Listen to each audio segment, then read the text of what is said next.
happy holidays, and I'm finally getting around to a tag which was given to me by Roy Reid's Anything, and it was a month ago, which is a long time to respond. But you know, there are postal strikes at the moment in the UK. Anyhow, I'm getting round to it now. I've wanted to, and the time is here, time is now. Let's go for it. 1. Are there any books you started this year that you need to finish? Because this is the end of the year book tag, if I didn't say that. Some I'm still doing my way through. Sometimes it's because I tend to read non-fiction, which can be almost like reading a reference book sometimes. So this, on the other hand, is wonderful. Ways of Curating by Hans Ulrich Obrist, who is Mr. Curator. If I flick through, you will see there are bits of notes and highlighting and pens, and I basically carry my book in my bag, carry this book in my bag and make notes because it's just fabulous. And every time I read a chapter, almost, I come up with a new idea for, oh, exhibitions could be done this way, and oh, that is amazing. It's just really all about exhibitions, curators, how they're put together. I absolutely love it, and I'm reading it at a slightly slower rate because, actually looking at it now, I'm not far away from the very end of it. Well, I'll probably have to read it again, to be honest. It's just so good. And a book I got second hand, which looks fantastically promising, I've yet to get to, is The Written World, How Literature Shaped History by Martin Puchner, Puchner, and it's going through all of history, looking at how literature is affecting society, the printed word. And the book I forgot to mention is Old in Art School, which is about a lady who is in her 60s and goes to arts college and what that's like for her. And it's a book I've really struggled with. I'm going to have to do more of a lengthy feedback on it because there's bits about it that are interesting, little bits that I like, and there's a whole lot of attitude coming through which I find really harsh and sharp.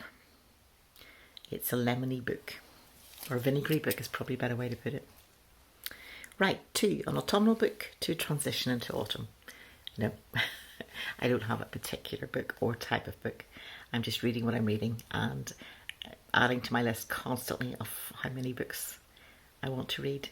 My reading list is just getting fairly horrendous at the moment, but I don't buy them. So I do tend to make a list, go, oh, that's an interesting book. Oh, that's an interesting book. Make a note because otherwise I will forget, and then move on. And then whenever I get some cash together for buying books or so, and I'm overwhelmed by the list. But I don't have lots of books that are unread. Pretty much everything there I have read, and it's part of the collection of a lifetime which is with me. Right, question 3, new release. I am so keen to read The History of Art Without Men by Katie Hessel, which is written as all women artists, and just there's nothing written at all about the male artists. So normally the reverse has been true until fairly recently, until this century probably. It's been mostly news about the male artists only. So it's flipping that. So that's going to be an unusual book to read. So The Story of Art Without Men, it is obviously quite an expensive book. It's come out in hardback. I put my name down in the library to request it probably about 6 or 8 weeks ago. I checked on it recently and I was number 2 in a list of 13 people who wanted to read it. So what that looks like in real life is that eventually when I get it, I will probably just have the book for about a week before I have to return it so that the next person on the list can get it. So if I get given any book money over Christmas, I may buy it. Now I've had the book in my hand in a bookshop in the Fruit Market Gallery in Edinburgh, and the paper I don't like the feel of. It's that really shiny paper because it's got colour pictures in it, and all the pages are that shiny paper. So I'm not really keen about the feel of it, funnily enough, but I want the content. The next question. 3 books to read before the end of the year.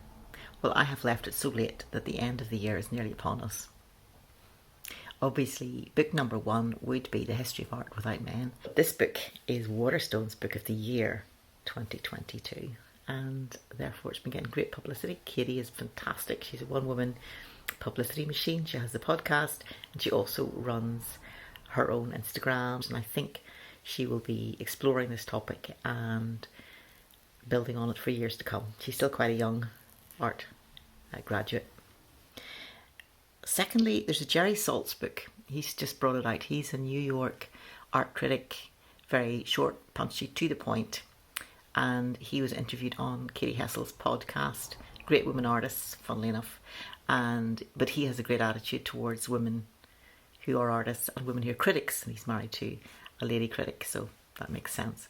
He's a lot of time for them. And he's written a new book, which I would be keen to get my hands on because they tend to be very helpful and informative, and he wrote a little short one which I've had, and I recommend that to people who are painting. It's full of advice on how to get motivated, how to stay on track, how to be heard and noticed in the art world, because of course you can be making masterpieces in the background and nobody ever hears. And I think book 3, I'm reading a second Hans Ulrich Obrist book. He writes about curating, called The History of Curating, and in it he's interviewed a lot of curators who have been completely seminal, completely groundbreaking, and a lot of them have since passed away because he wrote the book about 2005.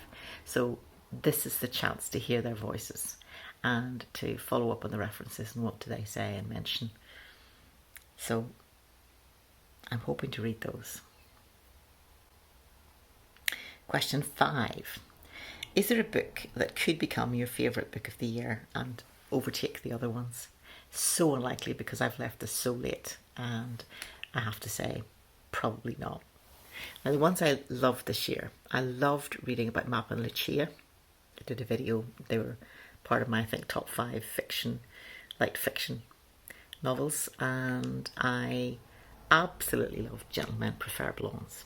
I laughed my way through it, and appropriately I read it on summer holiday, right enough, so it was the last holiday reading I did, but would immediately recommend it to anybody at all to read. And it's about 100 years old. It was written in the 1920s, funnily enough. Question 6, reading plans for 2023. Well, some of that, of course, because I'm in Booktube, is linked to other people who are readers and other people in Booktube. I know Steve Donohue's hoping to read through Philip Larkin, the poet. I think that could be quite fun.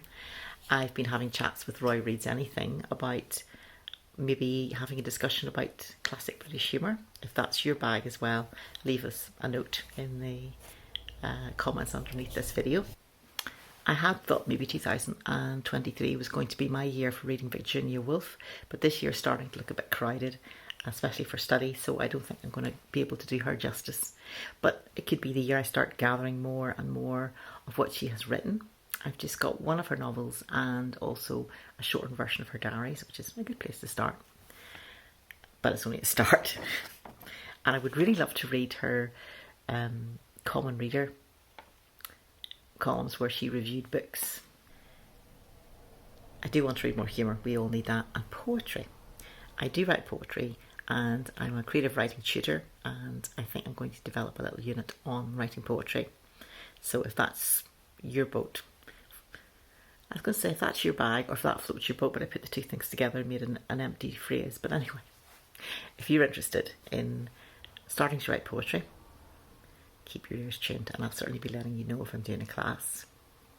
I also think I might start reading poetry more, because there's quite a nice tradition. Some people will read a poem and speak a little bit about it, and it might be a way of getting my videos to be a bit shorter.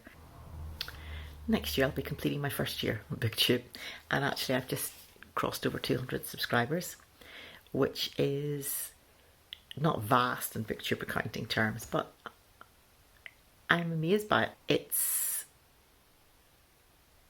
a vote of confidence to subscribe, to say I expect that there will be more than one good video from this person, that you're not just a flash in the pan, and that people like what you talk about. So I hope you've had a good reading year, and that next year will be even better for all of us. Bye for now.